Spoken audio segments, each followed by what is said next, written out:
Hello everybody, Dokkan Assets here. Today we are back with another Dokkan Battle news slash discussion video.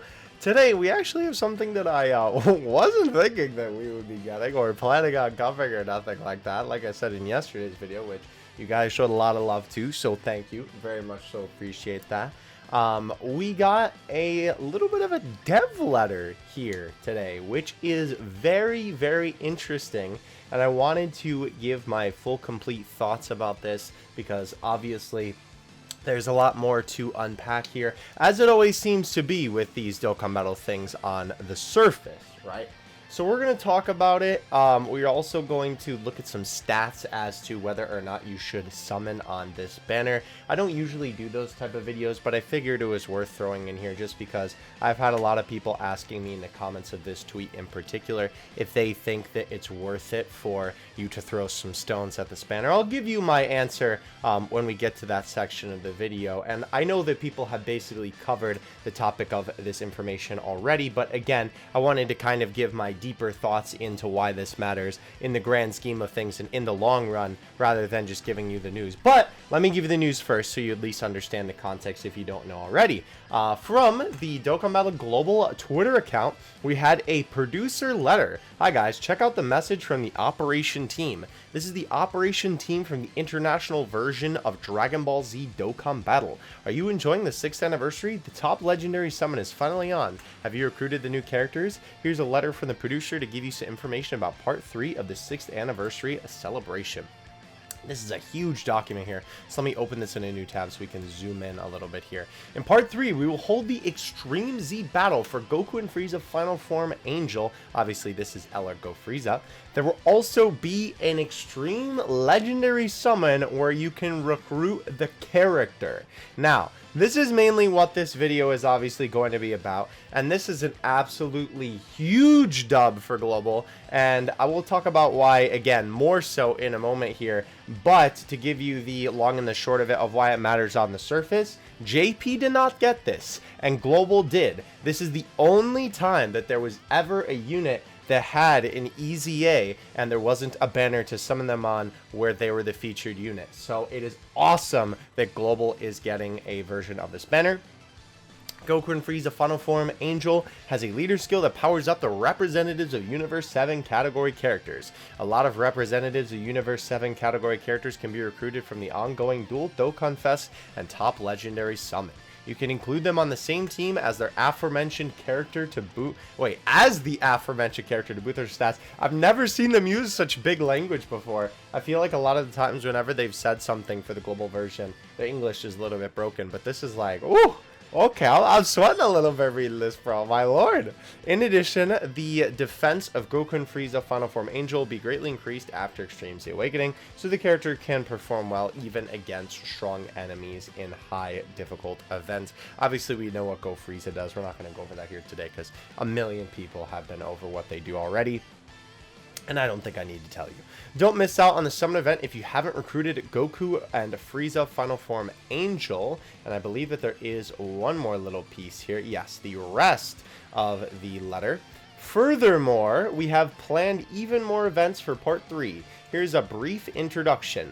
The Approaching Wall, Desperate Survival, All User Co-op campaign. I do have to say, this is kind of funny considering the whole meme with Jiren is that he's a brick wall.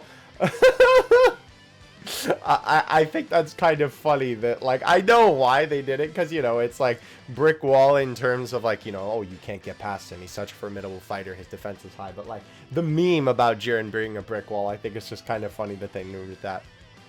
If you complete the co-op missions, you can get the wallpaper Limit Breaking Last Survival, which features the scene where Goku and Frieza are facing Jiren. Obviously, we know what this looks like. This is where the boys are taking on Jiren. It is a fantastic wallpaper. It makes sense because obviously in part 3 is where it came on JP. Oh my gosh, they chose a stinky Frieza asset compared to... Why did they choose an SA asset and a card art asset for that. Interesting. Plus, if you complete all the 6th anniversary special missions from part 1 to 3, you can get up to 49 dragon stones. That is pretty sick. Obviously, that's a free multi, and there have been tons of other stones throughout this global celebration here. It's kind of funny that they didn't just round it up to 50. Like it's fine. It's not a big deal, but like, come on, guys. Anyway, though, obviously very, very nice. There's still more to come for the 6th anniversary celebration, so don't miss out. And then obviously they show their social medias, and then follow us on these, obviously, from the Dokkan Battle Operation team. So very cool. I want to talk about the banner in specific, of course, because that is mainly what this video is about. But before we do, I do want to talk about just the fact that this is formatted as a dev letter in the first place, right? So it does seem like that Dokkan has been doing a little bit more to try and interact with the player base in recent time. They've also been doing some more interesting things with their advertising as well. Like on JP, we have those brand new little ads for Janemba and Gogeta. I'm not so much talking about the little mini movies, like the little pop-ups in game. They're like, hey, you know, and then the little Twitter advertisements. They look cool.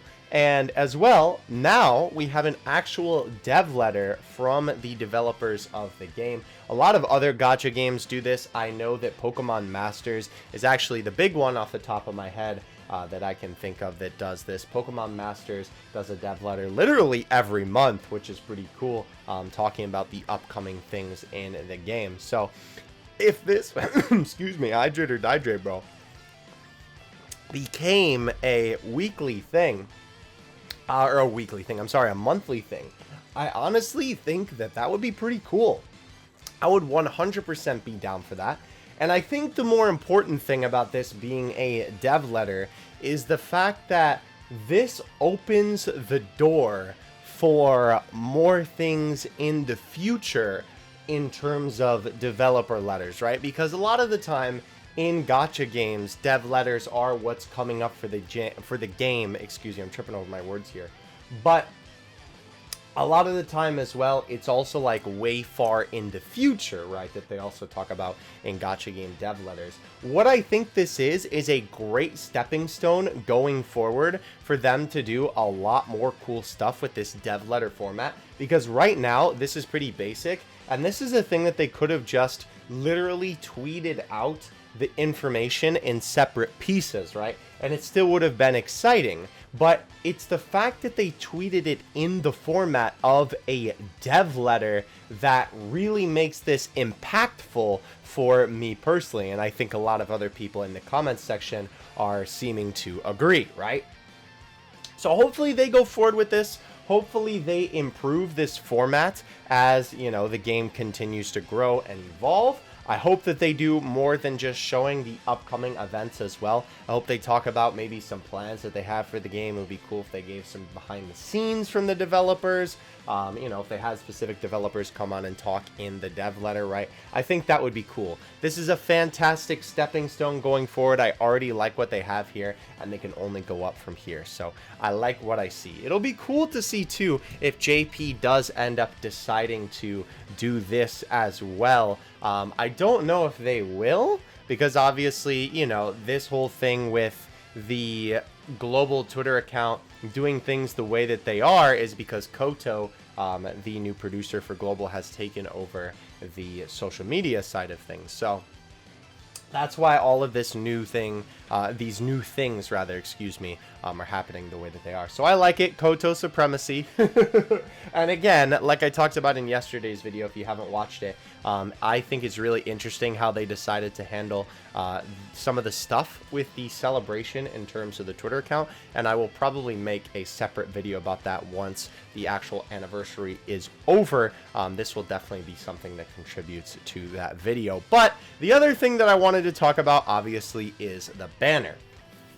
Now, in my tweet here, of course, I talk about this is a huge, even bigger global dub than I thought. JP didn't get an EZA or GOFIREZA banner. You actually love to see it global out here outdoing JP since they are global, rather, outdoing JP since they come second in the release schedule is what they should be aiming for. And I wholeheartedly believe that. Keep in mind, this is coming from a JP player. I think that global should be striving to be better as a version, right? Considering that they also have a not more ground to cover, but they kind of have a lot more of a weight on their shoulders to be, I don't know, I don't want to say be better, but I guess like live up to what JP does, since obviously they get stuff second. And I think that this is a great way to, you know, not only cover some ground, but even outdo JP in a lot of ways. And I don't think that it's necessarily like a competition. I just mean from the perspective of like, you know, doing things to help the player base and being a good game. You know what I mean? So obviously you love to see it. Props to Koto for as well. I assume what happened here, maybe not necessarily Koto, probably the whole Dokkan Devs team. Obviously she's, you know, the current manager, but listening to the player base, because that was one thing that I feel like was one of the biggest complaints from the 6-year anniversary, was that we didn't end up getting a banner for the EZA for these guys, which obviously, like I said, is really weird because, of course, every single unit that's EZA'd, even LRs, have always gotten a banner, so it's really weird. I was kind of thinking during the 6-year anniversary on JP that they did this because obviously you can get these guys from the top legendary summon banner, but of course they're unfeatured, right? There's 30 other LRs in the pool on global right now. Obviously, you know, I don't know if it was the exact same amount during the time on JP, but regardless, a lot, right? Not to mention the rest of the units in the unfeatured pool on the 17 top summon banner. So, of course, it's going to be a lot harder for you to cop these guys because, of course, you know, way lower chance. And with this banner, not only is this obviously awesome because you have a chance to get them, you also have a really good chance to get them. And like, I'm talking like, wow, kind of chance to get these guys. I have pulled up here the legendary summons for the EZA Gohan banner and the EZA Broly banner. And I'm taking a look at these because these give us kind of a good reference as to how things are going to go on this new legendary summon banner. Obviously, on both of these banners, we have 6 main featured units of SSRs. Obviously, the SRs don't matter because their rates don't equate into the SSR featured pool. We have the LR, and then we have a bunch of featured units that are themed around it. We can already see that the Tech Android 17 and the Tech Android 18 are going to be featured on the banner, which makes sense because it'll probably just be Universe 7 units. Kind of unfortunate that they chose Tech 17, since even though you can use him with the same name update with Fizz 17, you're never going to use that guy. He actually probably needs an EZA, while Tech 18 is an absolutely fantastic unit. She's great to not only chuck on rotation with these boys right here, but with Tech LRs as well, because obviously she's a Tech Orb Changer. So cool choice for 18. Not as big of a fan of 17 myself. But regardless, the point of me showing you these two banners is that this is how it's going to be. It's going to be 6 units, and then obviously one of them is going to be the LR. Now, obviously, we do have the rates here for the particular banners, and of course, it's the same on each, right? It is a 0.83% to get one of these featured SSRs each, which is really high. If we take a look at a normal, let's take a look at a normal legendary summon banner, I guess. We can just look at Janemba's for the sake of reference here, right? Look at the difference in percentage. Obviously, on these legendary summon banners, they go kind of cracked with the number of SSRs on here, because of course the point is to kind of inflate the rates, or deflate. I think it would still be inflate, but look at that, 0.42 compared to 0.83. That is absolutely insane per SSR. Like, that is super wild. I think that this is a fantastic banner to be able to get these guys. This is probably the best chance that you're ever going to have to get these guys. I'm honestly kind of sad that they didn't have this on JP, because I would have went out of my way to rainbow them probably if they did end up dropping this banner on JP. here is the other thing too. Let's get to the part of like, should you summon on this or not? So obviously we've already kind of established that the rates for this are really, really good, right? This is, like I said, probably going to be your best chance to get this particular unit, right? Just like this banner is probably your best chance to get LR Gohan in the modern day. Obviously, we have the old banners, blah, blah, blah, blah, blah. Broly as well, right? Also probably your best chance to get him when this banner came around. And of course, now this banner will take that moniker. Should you summon, though? So, the thing is, obviously, like we've established, it's not like a normal legendary summon banner.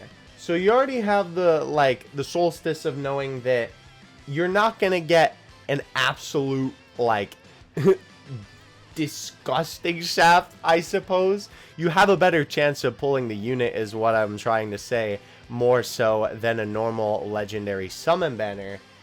The thing to keep in mind, though, is that we'll have to kind of see what the other units on this banner are going to be. So far, from looking at these unfeatured banner units, again, it will probably be, something related to Team Universe 7. Let me see if I can just pull up the category here, just so we can kind of take a look at this. Obviously, again, when we're talking these unfeatured units, you know, maybe AGL Krillin could be on there. That would be pretty cool. Maybe they'll put Fitboo on there. Obviously, you know, there's the tech.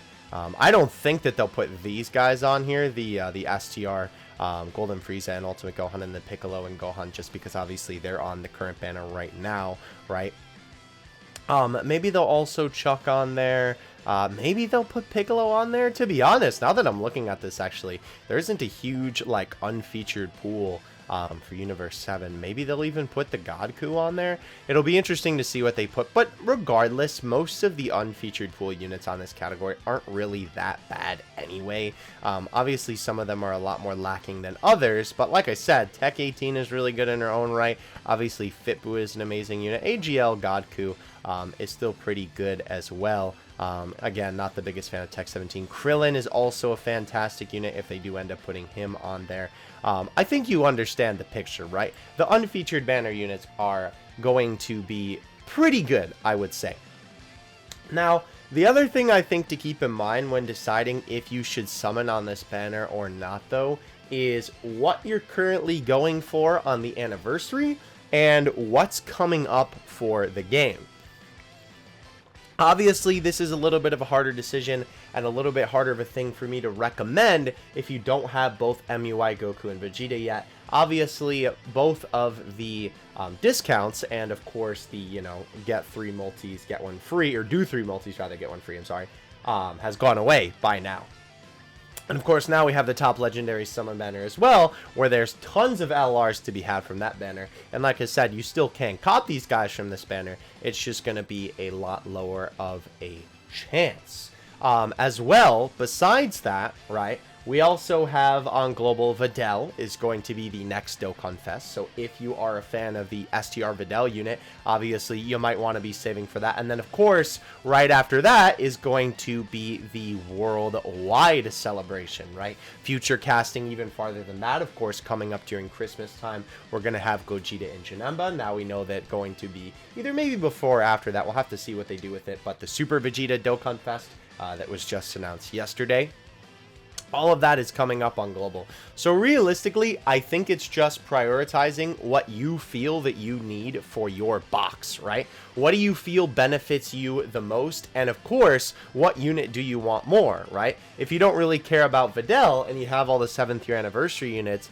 then I would say throw a multi or 2 on this banner. It definitely won't hurt. The other thing that's nice about this banner too is that, of course, on all of these legendary summon banners, all of the rest of the LRs are on here in the unfeatured pool. Of course, it'll look a little bit different than this because this is what the unfeatured pool looked like on these particular banners. But regardless, with the unfeatured units, right, you'll still, of course, be able to pull an LR off the banner, which is super great, obviously. So that is another thing to keep in mind, that you will still be able to pull LRs off of this banner. I assume that they're not going to add the Team Universe 7 and the Golden Frieza, because usually what happens is if there's some special LR banner and then there's also another LR banner up at the same time, they don't add the unit in right away, because obviously then it's like, well, why would you summon on that one when you could just summon on the other one, you know what I mean? So honestly, I would say give it some thought. Think about which unit you want to prioritize. If your main team, though, is Universe 7 or Universe Survival Saga, or you want it to be one of your main teams, I would say 100% gun for these guys. Obviously, they are a fantastic unit pre-EZA, and of course, post-EZA, they are... they're absolutely disgusting. That is all I have for you in today's video. Hope you guys enjoyed. I really love doing these discussion videos and just kind of talking and giving my thoughts about things that are going on in Dokkan right now. Please leave your thoughts, of course, in the comment section below, because I would love to hear what you have to say about everything that we talked about today, from the dev lever to the banner to whether you think that you should summon on this banner or not. Other than that, though, I will catch you in the next one. Dokkan Assets out. Peace.